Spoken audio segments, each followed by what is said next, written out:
Madame, Monsieur, bonsoir et bienvenue pour de nouvelles aventures dans le 17-20 nouvelle génération d'AdoKids TV, le monde de Jerry, le premier grand rendez-vous scientifique de la soirée. Bip bip, yeah! Très heureux de vous accueillir pour notre nouvelle session. Vous êtes bien sur AdoKids TV, le meilleur de la jeunesse télévisuelle, disponible sur vos tablettes, vos smartphones et vos écrans d'ordinateur. Bienvenue dans ce 11e numéro. Quel est le programme d'aujourd'hui? C'est tout simple, il s'affiche sur votre écran. À 17h, votre rendez-vous théma qui s'intéresse à la théorie scientifique. Aujourd'hui, on va parler, et pendant toute la semaine, nous allons parler de mathématiques. Nous allons nous intéresser à la première grande théorie. Il s'agit de l'algèbre. À 17h30, nous allons nous intéresser sur un tout nouveau scientifique. On a parlé de cuisinier, on a parlé de scientifique, de grands scientifiques, et là on va parler d'un mathématicien. Il s'agit de Thalès de Milet, alias Thalès, et notamment son théorème. À 18h, votre rendez-vous chimique qui vous propose un nouveau numéro consacré à l'eau. À 18h30, votre rendez-vous Cockshake qui vous propose la suite de nos étapes d'hier. Hier, nous avons parlé du milkshake à la vanille. Ce soir, nous allons parler du milkshake au chocolat. 19h, votre rendez-vous d'information ou, bien évidemment, votre rendez-vous scientifique consacré à l'information scientifique ou, bien évidemment, les Jeux Olympiques. Et enfin, 19h30, votre rendez-vous culinaire qui vous propose de réaliser ce soir des churros. Vous connaissez notre programme par cœur. Voici, cette fois-ci, notre dicton du jour. Il s'affiche également à l'écran.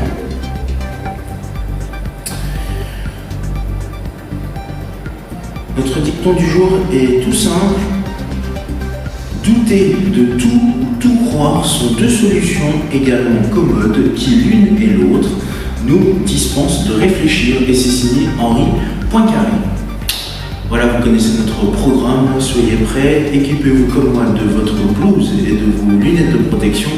Tout à l'heure, ce sera votre toc et votre tablier, et tout de suite, bien évidemment, en plus de votre blouse et de vos lunettes de protection, une feuille, un stylo, et c'est parti pour notre grande aventure pendant 3 heures de 17h à 20h. Soyez bienvenus dans le monde de Jerry. C'est parti, en route.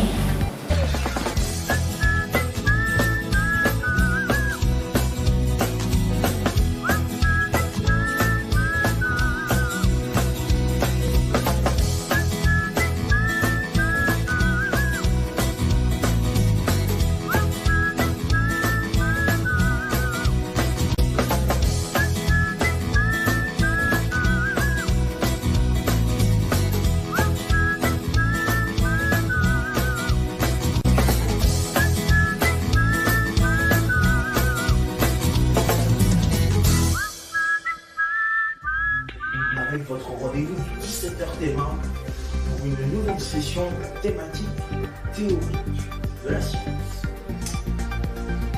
Vous savez à chaque fois qu'il vous faut une feuille et un stylo, c'est le matériel nécessaire, et même dans le cœur de Jerry, il y a toujours besoin de ça. Et vous êtes les bienvenus, nous en sommes jusqu'à 17h30.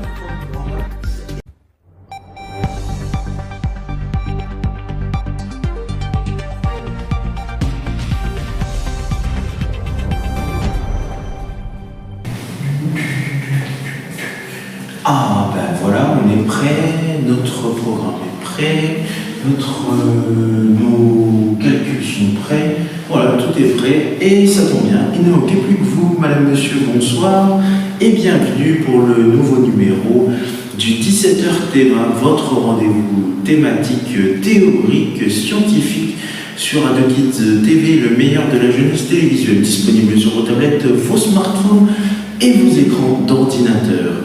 Très heureux de vous accueillir. Vous regardez le 17-20 nouvelle génération, le monde de Jerry, le premier grand rendez-vous scientifique de la soirée. Et bip bip, yeah! Très heureux de vous accueillir. Nous allons continuer notre grande aventure sur les mathématiques tout de suite. Nous allons nous intéresser à un grand domaine des mathématiques. Il y en a 5. Et ça tombe bien, pour ce 11e numéro, nous allons nous intéresser à l'algèbre. Mais qu'est-ce que l'algèbre? On va déjà définir un petit peu ceci. Eh bien, c'est tout simple, c'est une branche des mathématiques qui permet d'exprimer les propriétés des opérations et le traitement des équations et aboutit à l'étude des structures algébriques selon l'époque et le niveau d'étude considéré. Elle peut être décrite comme une arithmétique généralisée étendant à différents objets ou grandeurs les opérations usuelles sur les nombres, la théorie des équations et des polynômes, ou encore depuis le début du XXe siècle à l'étude des structures algébriques, et dans ce cas-là on parlera plutôt d'algèbre générale ou abstraite. Le domaine d'application de l'algèbre s'étend des problèmes arithmétiques qui traitent de nombres à ceux d'origine géométrique, tels que la géométrie analytique de Descartes ou les nombres complexes. L'algèbre occupe ainsi une place charnière dans l'arithmétique et la géométrie permettant d'étendre et d'unifier le domaine numérique. Une petite étymologie, donc le mot algèbre est dérivé du titre d'un ouvrage rédigé vers 825 qui s'appelait Kitab al-Mukhtasar fi Hisab al-Jabr wa al-Muqabala, abrégé du calcul par la restauration et la comparaison du mathématicien d'origine persane al-Khwarizmi. Ce livre avait des objectifs pratiques, le calcul d'héritage, l'arpentage, les échanges commerciaux, etc. et s'inscrivait dans l'époque d'essor des sciences et techniques islamiques. Le mot arabe al-Jabr signifie réduction d'une fracture, réunion des morceaux, reconstruction et connexion, ou encore même restauration ou reboutement. Dans le contexte mathématique, il désigne la transformation d'une équation par ajout d'un terme. En langage actuel, par exemple, on peut transformer ax moins b égale c en ajoutant la quantité b aux deux membres de l'équation pour n'avoir que des termes positifs, c'est-à-dire ax égale c plus b. On va déjà expliquer ceci. Donc, on part de l'équation ax moins b égale c. Comment faire pour déjà arriver au résultat final qui est de ax égale c plus b? Eh bien, regardez bien, nous avons donc ax, celui-là il ne doit pas bouger. Ici nous avons moins b et nous avons c, ou si vous voulez mettre un petit signe plus. Pourquoi? Quelle est la différence? Eh bien, comme on l'a vu en électricité, il y a des objets qui sont négatifs et il y a des objets qui sont positifs. Quand vous avez quelque chose du genre AX, cela signifie que, comme il est écrit, il est positif. C'est-à-dire qu'on peut rajouter un petit plus devant ce AX. Par contre, il serait négatif, on mettrait automatiquement moins AX. Dans le cas où vous avez juste AX, vous savez que ça va être positif. Et on le rajoute en petit encadré. Par contre, si vous avez moins AX, voilà, c'est clair que ce sera négatif. Et du coup, pourquoi cette histoire? Parce que du coup, quand j'ai écrit ax moins b égale c, ça veut dire que c est donc positif, qu'on peut rajouter un élément positif.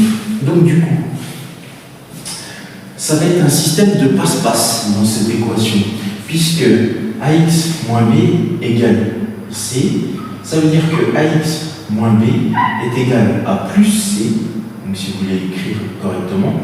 Et donc du coup, ça veut dire que si mon moins b, je souhaite le transformer de l'autre côté de l'égalité, et c'est ça qui va tout changer, et bien au final, en faisant ça, je vais donc obtenir ax est égal, donc du coup ça fera ax moins b plus b, puisque du coup on le transfère de l'autre côté de l'égalité, ce qui veut dire que ça revient à faire plus b plus c.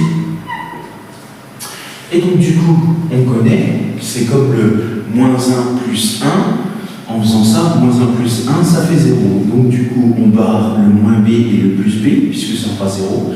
Et par conséquent, on obtient ax est égal à plus b plus c. Et comme on l'avait dit au départ, on doit obtenir le résultat de ax égale c plus b. Et bien effectivement, on va obtenir ax est égal à b plus c, qui est égal à c plus b. Parce que là, on est plus dans le terme d'échange des lettres. Mais au final, on obtient la même égalité qu'on ait changé de lettre, qu'on a inversé les emplacements ou pas, puisque nous avons déjà résolu en haut le passage de moins b de l'autre côté de l'égalité et donc obtenu plus b. Voilà comment on va résoudre les calculs d'aujourd'hui. Et d'ailleurs, en parlant de calcul, je vous en ai déjà fait quelques-uns. Alors prenons un exemple. Nous avons donc 4 types de signes opératoires. Nous avons les additions en plus, les soustractions en moins, les multiplications en fois et les divisions en divisé. Prenons l'exemple suivant. J'ai 2x moins 5 égale 0.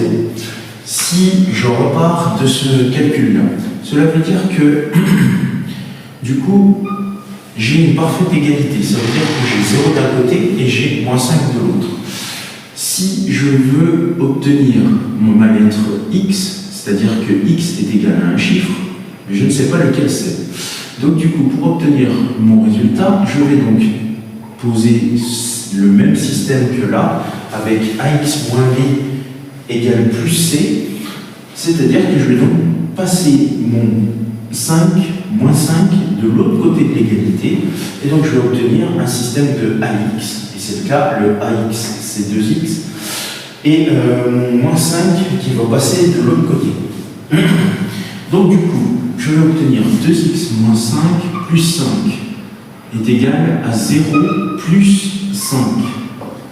Ce qui signifie, comme on l'a dit, que le moins 1 plus 1, ça faisait 0, et bien là, moins 5 plus 5, ça fait 0. Donc j'obtiens 2x est égal à 5, puisque 0 plus 5 est égal à 5. Ce qui veut dire que je peux obtenir maintenant mon résultat de x, puisque 2x étant égal à 5, là je vais avoir non pas une multiplication mais une division, c'est-à-dire que mon x, donc 2x sur 2, est égal à 5 demi. Au final, donc je pars mes 2, et donc x est égal à 2 et demi. Ici, j'ai le résultat de mon opération qui est donc de 2 et demi pour la lettre x. Et à chaque fois, on n'oublie pas d'où x est égal à 2 et demi. Il est possible de laisser ce résultat-là en fraction ou bien de laisser ce résultat-là en décimale. Même principe qu'on va utiliser pour notre calcul suivant. Regardez bien, 4x au carré plus 2x moins 6 est égal à 0. Si je reprends le système qu'on a fait, là cette fois-ci on a un système de plusieurs x, mais c'est surtout qu'on a un calcul au carré. Comment faire pour obtenir le même système? Eh bien tout simple. Là ici on a plutôt un système ax au carré plus bx égale, plus c égale 0. Donc du coup, pour trouver mon x, même principe, je vais rechercher combien vaut mon x. Pour l'instant, c'est un point d'interrogation. Par conséquent, je refais le même système. Je vais faire 4x au carré plus 2x moins 6 plus 6 est égal à 0 plus 6. Là, j'ai donc passé de l'autre côté de l'égalité le moins 6 qui devient donc positif. Et donc on obtient le résultat suivant, c'est que moins 6 plus 6 est égal à 0, et que du coup, 0 plus 6 est égal à 6. Ce qui veut dire que dans mon équation, 4x au carré plus 2x, c'est égal à 6. Donc, maintenant, je vais faire le même système en passant mon 4x au carré de l'autre côté de l'égalité, ce qui veut dire qu'à cet instant-là, je vais donc obtenir 4x au carré moins 4x au carré plus 2x est donc égal à 6 moins 4x au carré. Pourquoi je fais ça? Parce que je vais pouvoir varier mes 4x au carré et que surtout je vais obtenir l'égalité suivante, 2x est égal à 6 moins 4x au carré.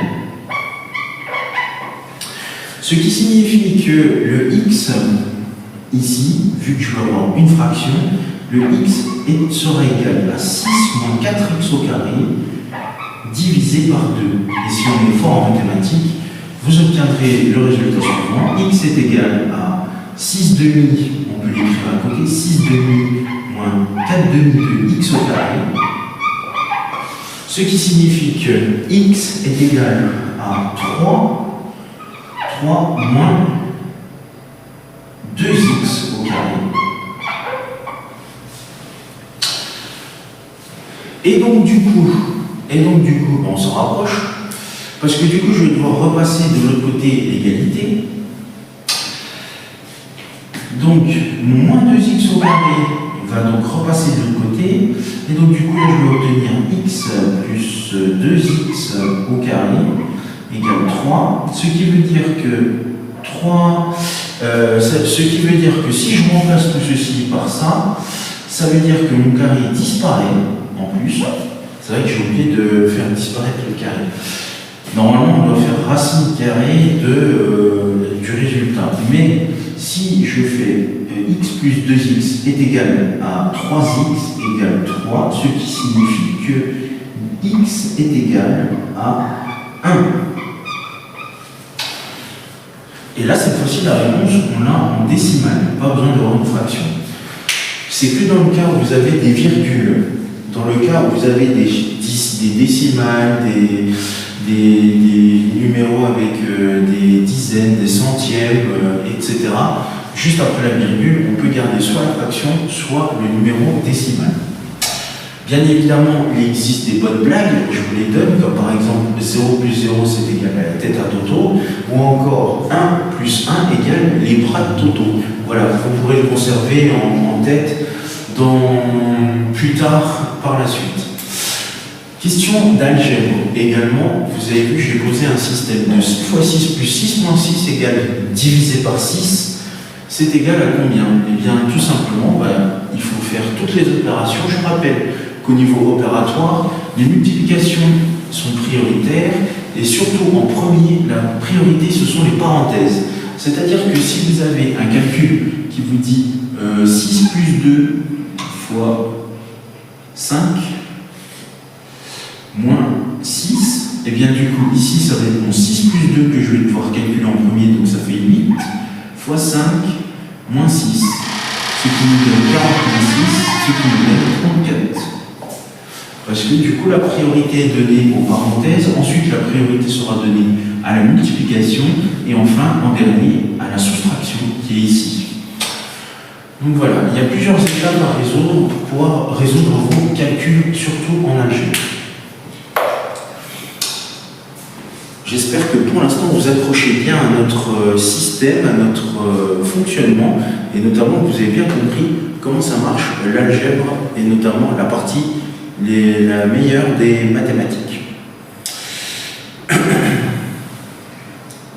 Alors par extension, on attribue aussi le qualificatif d'algébrique à d'autres parties des mathématiques, dont les objets ou les méthodes révèlent de l'algèbre. La géométrie algébrique est la partie de la géométrie qui étudie des courbes et des variétés algébriques, c'est-à-dire des courbes ou des variétés définies par des équations polynomiales. Vous avez également la topologie algébrique qui applique les outils de l'algèbre à l'étude des espaces topologiques en cherchant à associer de manière naturelle des invariants algébriques aux structures topologiques associées. Et enfin, vous avez l'analyse algébrique qui est une branche de mathématiques fondée sur les idées d'Alexandre Grothendieck, puis développée par Mikio Sato, qui utilise notamment les préfaisceaux et l'analyse complexe pour étudier les propriétés des hyperfonctions. D'ailleurs, en algèbre, vous avez également tout ce qui va être fonction, que l'on appelle en algèbre tout ce qui va être fx. Vous avez également d'autres types de calculs et vous avez aussi d'autres signes que vous pouvez voir, comme par exemple les racines carrées. Par exemple, si je donne la racine carrée de 9, vous le savez très bien qu'en mathématiques, c'est essayer de trouver le résultat normalement, pour obtenir 9, je dois obtenir le résultat de x multiplié par x. Donc, c'est-à-dire x multiplié par lui-même. Et donc, du coup, pour obtenir 9, eh bien, c'est tout simple, ça veut dire que c'est 3 fois 3. Donc, du coup, le résultat de ma racine carrée de 9, c'est 3. Et vous pouvez faire le même cas dans tous les autres. Sachez que les racines carrées faciles, vous avez la racine carrée de 100, qui est donc 10. La racine carrée de 81, qui est donc 9. La racine carrée de 64, qui est 8. La racine carrée de 49 qui est 7. La racine carrée de 36 c'est 6. La racine carrée de 25 c'est 5.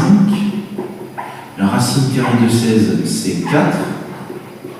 La racine carrée de 9, donc on l'a vu, c'est 3. La racine carrée de 6, la racine carrée de 4, c'est 2. La racine carrée de 1, c'est 1. Et voilà, et pour 0, il n'y en a pas. Et donc au-dessus, ça revient donc, comme on l'a dit, à multiplier lui-même par lui-même. Et donc du coup, si je veux avoir la racine carrée de 11, et bien en fait, la racine carrée pour obtenir le 11, et bien c'est tout simple, c'est 121, puisque 11 fois 11 fait donc 121. Et quand vous faites la racine carrée sur votre calculatrice, vous obtenez ce résultat. Même principe pour la suite, hein, si on veut faire 12, vous faites 12 fois 12, et normalement ça va faire 144. Et donc la racine carrée de 144, c'est 12. Oui, c'est ça, puisque vous obtenez, en faisant la division, vous obtenez que 144 divisé par 12, ça fait donc une fois. Ensuite, vous déposez le 2, vous marquez 1 au quotient et vous déposez le 2 en reste. Et donc, du coup, vous alignez le 4 au 24, et donc, du coup, il vous reste 2 et au quotient, et du coup, le reste est de 0, donc ça fait 12. Voilà, et vous pouvez faire la même chose dans les autres multiplications. Voilà pour notre programme de ce soir. On pourra encore plus en détailler dans d'autres émissions, mais en tout cas retenez bien comment résoudre des calculs algébriques. Voilà, c'est la fin de ce programme tentaculaire. Merci à vous de nous avoir suivis. Dans un instant, le 17h30 scientifique consacré à notre ami Thalès de Mouillet. Nous allons parler du théorème de Thalès dans quelques instants. Je vous souhaite une excellente soirée, je vous embrasse. Et je vous souhaite une très belle soirée. Merci, salut.